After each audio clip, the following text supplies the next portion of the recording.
Alright guys, jumping right into a new tournament for Elixir and Return Sphere. We are going against the Luka Goers, Kilika Beast going against the Ronso Fangs. So we won the last tournament, and we actually got Napshot 3 for Voyager, so that's nutty. We're not going to equip it, because we're probably not going to use it, but we got it. That's what matters. It matters that we got it, we achieved it, and now we're never using it. But, you know, it's one of those things where we're on the long process of just getting techniques, and the more we get, the better. That's at the end of it. That's all it is. There's not much else to it. I mean, I think we look at Vorja and Iskin. I think particularly, they're insane. They've got so many techniques. It's definitely a. It feels like they just have an enormous amount, you know? It feels like they're just bathing in techniques. That was probably shouldn't use that terminology, but they're flush. They're flush with techniques. But yeah, only a few are useful. Borge is not using really anything relevant because I don't want him to overlevel.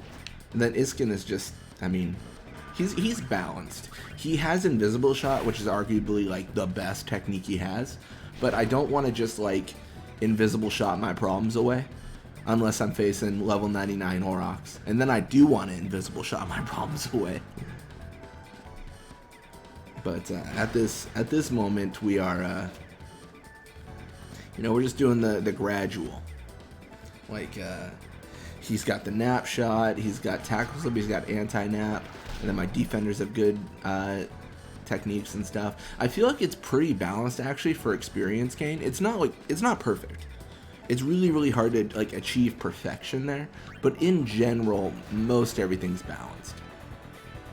Oh, there's no tech copy on the Wither shot. One of the challenges we are encountering is leveling up Nizaru, but this shot at him is actually a really good start, so that should give him a little bit of experience. Didn't look like Grip Gloves triggered there. That was odd. Normally it should always trigger, but who knows what happened. We're down a point, which isn't a good start. I like to state the obvious in my commentary. We are losing, which is not the plan. All right, let's go break. That's the summary. Let's pass to Iskin. We're favoring Iskin right now because we are facing a tough goalie. We want to use our strongest forwards to kind of solidify a tie at this point, and then eventually a lead. One of the biggest problems I have, though, and I mentioned this a bunch of times, is me doing this is inherently a little bit bad for Larbite, I would argue, mostly because it forces it so that Iskin's always super good, and then Larbite's not as good, and where's that balance, you know? The more I use Iskin, so the more I use Iskin, the better he becomes, and then the better he becomes, the more I have to use him, you know? It's self-fulfilling. It's one of those things where I'm just in this weird loop where it's like, well, I gotta use him because I gotta use him. Like, there's not much to say beyond that. He's so good, we can't not use him, and we can't rely on Larbite to score a goal here. It doesn't help that Larbite also doesn't have super good shots. He's got Venom Shot 2, which is not a premier technique. It's a level 2 technique, so inherently not great. And then it's Venom, which is inherently the worst one. So like it's like double header of like kind of bad. So it's a weird scenario for sure. Yeah, we're gonna pass to Iskin here. We're gonna try to look for that second goal if we can get it. It doesn't matter if we encounter them. I have no fear. No fear. I've got 57 endurance. Nothing's getting past Iskin. Nothing on this planet is gonna steal this ball away from him. He is so high with his stats at this point. That's gonna make it 2-1. Goers are going down, man. They're going down. No hope.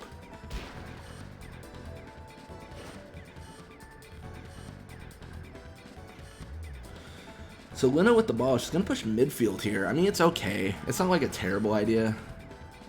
But she's definitely not going to realize her goals. Oh, that's not great. I didn't want to encounter anyone, but if I was going to encounter anyone, I guess our guy Ronso is probably the best one to encounter. He's the one most unlikely to make a difference. No, he was, yeah. Voted that in high school and everything. Underneath our guy Ronso's Yearbook photo, most unlikely to make a difference. Drain tackle comes through. Fortunately, does not really matter at this point in the game. If we were like at a much earlier point in the series, like maybe like level like low teens, so like 10 to 15, then maybe it would matter, but nothing. Low teens, like 10. No, you guys get what I mean though.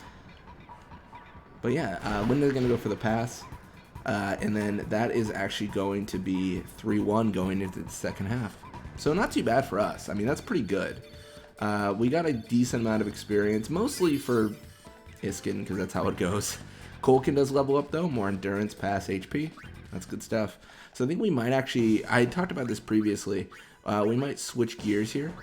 And we're actually going to try to level up Nizarut, because we do have a lead. Like, we're good. Like, do we really need anything at this point?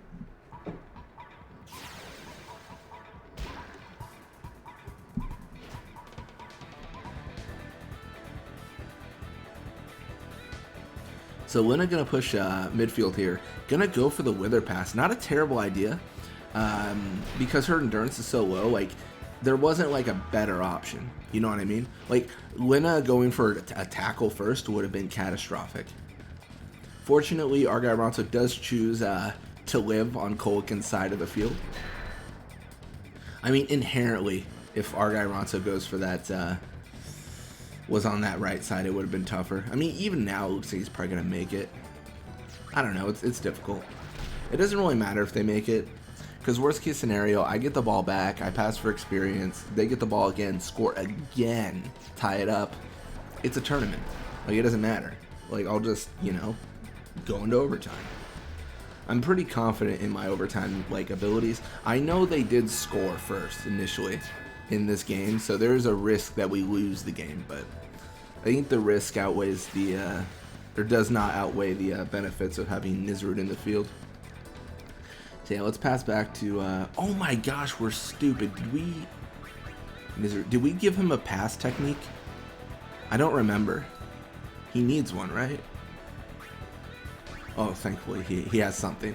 I was going to say, I need him to have something because it increases the amount of experience he gains from passing.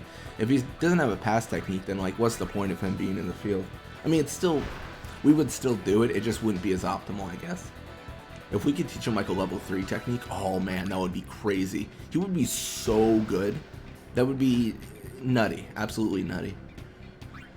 But yeah, we're going to be trying to alter the way we get experience. I'm trying to avoid that whole bring the goal into the field for like the entire end of the series.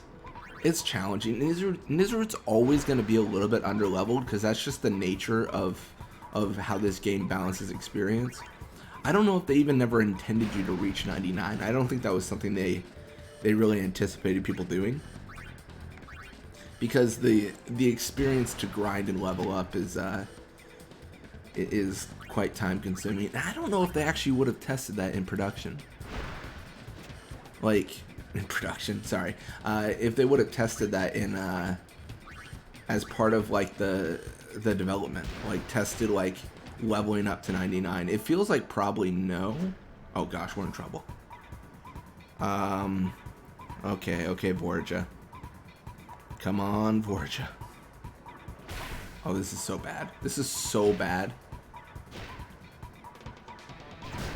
Come on, team. Okay, she's asleep. She's asleep. It's fine, though. It's fine. So the main reason I don't think they would have tested this in actual development is the personal experience. The average journey, when you're not, like, aggressively trying for experience, I think takes around 70 hours. And then when you're aggressively trying, probably like 50. So that would have been a lot of work. That would have been so much just week of like playing Blitzball to level 99 with a team, and then like tweaking from there. So I feel like they probably wouldn't have done that. I don't know. The thing is, that's just so much, you know. Like that's a large period of time for a minigame. And you could argue, like, obviously they can custom set the levels, but that doesn't really solve the idea of like how much experience you get per game. I don't know. It's definitely a weird situation to be in.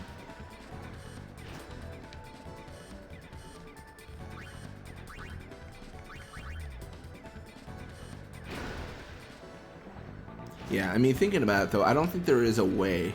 I mean, there is a way, but I think it's incredibly, incredibly unlikely for you ever to be able to get your goalie to 99 first. Like, you would never see a goal. Ooh, I messed up. I didn't mean to pass Colkin. But you would never see a goalie hit level 99 before all the other players. I mean, maybe if you were swapping out players. So I guess, think about it like this, like, playing devil's advocate.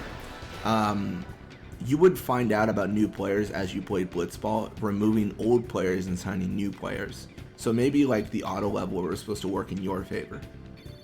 Maybe. It's tough to say. But, yeah, a little bit of experience for them, a little bit for us. Nizru at level 45 now with more pass, block, attack, HP. You love to see it. Spanda's contract expired with the Ronso Fangs. Back for 12 games. Nuvi Ronso's contract with the Ronsos. No, Nuvi Ronso's contract with the Ronso Fangs expired.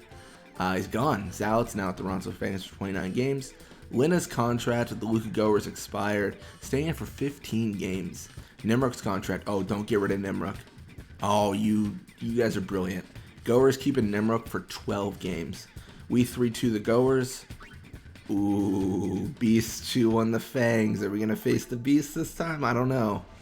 They still got one more game to beat. Alright, well, thank you guys so much for watching. Hope you enjoyed it, and I'll see you guys next time.